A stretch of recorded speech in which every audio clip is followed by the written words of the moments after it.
आपल्याकडे आडनावावरून जात ओळखली जाते।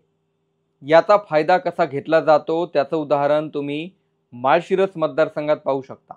उत्तमराव जानकर नवनिर्वाचित आमदार, शरद पवार जानकरांना गेल्या 8 ते 10 महिन्यापासून राज्यभर एक धनगर चेहरा म्हणून मिरवतात।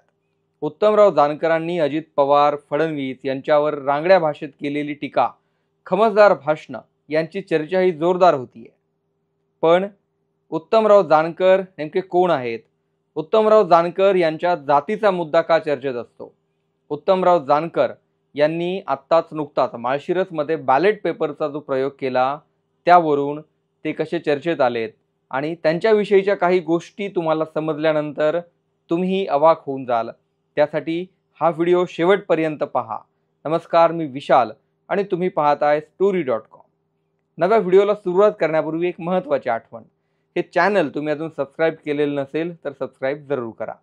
जेव्हा खुद्द शरद पवार माढा लोकसभा मतदारसंघातून निवडणूक लढायचे, त्यांना नडणारा भिडणारा एक भाजपचा नेता होता, तो म्हणजे उत्तमराव जानकर। मोहिते पाटलांशी वैर असलेला हा फायर ब्रँड नेता पवारांना नडायचा। पण जानकरांनी 2009ला विधानसभा निवडणूक लढली आणि त्यानंतर त्यांच्या मागे जे ग्रहण लागलं ते 2024 पर्यंत कायम होतं। 2024ला आमदारकी मिळाली तरी सुद्धा ती टिकेल की जाईल यावर सस्पेन्स कायम आहे। 2009च्या पहिल्याच विधानसभा निवडणुकीत तेव्हा नेमकाच राखीव मतदारसंघ झाला होता माळशिरस, तिथून निवडणूक लढलेल्या जानकरांचा हनुमंत डोळस या राष्ट्रवादीच्या उमेदवाराच्या विरोधात 16,000 मतांनी पराभव झाला। 2008ला मतदारसंघाची पुनर्रचना झाली आणि माळशिरस हा मतदारसंघ राखीव झाला। उत्तमराव जानकर इथून लढण्यासाठी प्रयत्न करत होते, मात्र मतदारसंघ ऐनवेळी राखीव झाल्यामुळे त्यांची अडचण झाली। त्यात इथे त्यांचं मोहिते पाटलांशी मोठं वैर होतं। त्यामुळे उत्तम जानकर यांनी हिंदू खाटीक या जातीचं प्रमाणपत्र काढलं। खरं तर उत्तमराव जानकर हे त्याआधी ओबीसी प्रवर्गातून स्थानिक स्वराज्य संस्थेच्या निवडणुका लढले होते, त्यात त्यांनी पदही मिळवली होती। पण हिंदू खाटीक या प्रमाणपत्रावर ते 2009ची निवडणूक लढले। हनुमंत डोळस यांच्या विरुद्ध त्यांचा पराभव जरी झाला असला तरी डोळस यांना माहिती होतं की जानकर यांनी 66,000 मतं घेतली आहेत आणि ते आपल्यासाठी भविष्यात एक मोठं आव्हान असू शकतात। डोळस यांनी त्यांच्या विरोधात कोर्टात आव्हान दिलं, त्यांच्या जात प्रमाणपत्राला हायकोर्टात आव्हान दिलं गेलं आणि उत्तमराव जानकर हे अडचणीत यायला सुरुवात झाली। 2014च्या निवडणुकीची उत्तमराव जानकर तयारी करत असताना त्यांना एक मोठा धक्का बसला।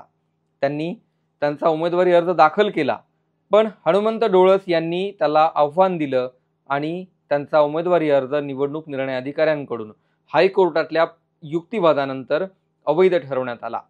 त्यामुळे इथे सस्पेन्स संपला आणि उत्तमराव जानकर पिछाडीवर गेले ते कायमचेच।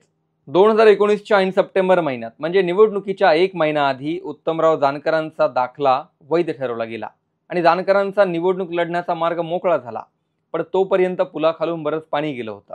उत्तम जानकरांनी भाजपची साथ सोडून पवारांची साथ देण्याचा निर्णय घेतला होता, कारण गेल्या दशकभरात भाजपात नाराज असलेले जानकर हे हळूहळू अजितदादांच्या जवळ गेले, तिथून ते पवारांच्याही जवळ गेले।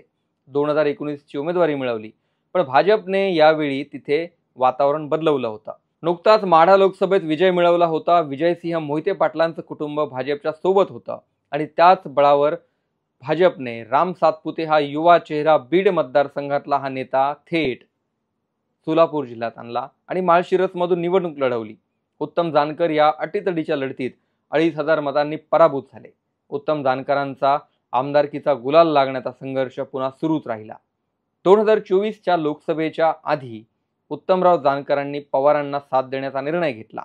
फडणवीसांनी विशेष विमान पाठवलं तरीही उत्तमराव जानकरांनी पवारांसोबत सभा केल्या आणि फडणवीसांची ऑफर नाकारली। गुलाल लागला जरी असला तरी मतदारसंघातल्या मार्कडवाडी या गावात जानकर मायनसमध्ये गेले आणि ईव्हीएमवरच डाऊट घेतला।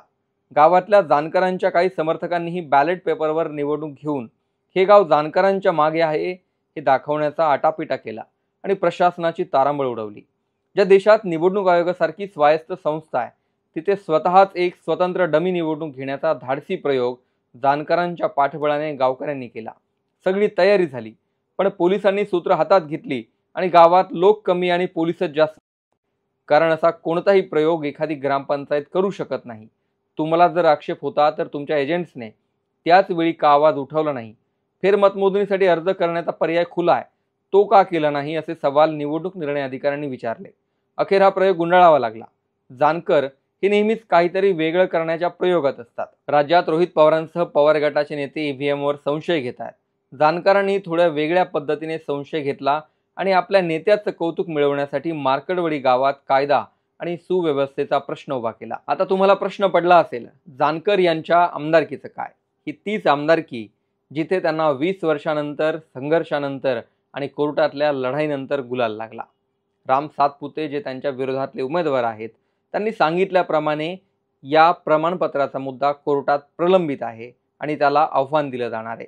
त्यामुळे जानकर हे घाबरलेत, अस्वस्थ झालेत आणि त्यातून असे प्रयोग करतायत असं राम सातपुते यांचं म्हणणं आहे. त्यामुळे आत्ताच गुलाल उधळलेल्या जानकरांच्या आमदारकीचं काय होणार हा सस्पेन्स कायम राहणार आहे. जानकरांनी मार्कडवाडीत जो प्रयोग केला त्याबद्दल तुमचं मत काय आहे ते कमेंटमध्ये जरूर लिहा. हे चॅनल तुम्ही सबस्क्राईब केलेलं नसेल तर सबस्क्राईब करा आणि व्हिडिओ जर आवडला असेल तर व्हिडिओ शेअर करायला मात्र विसरू नका.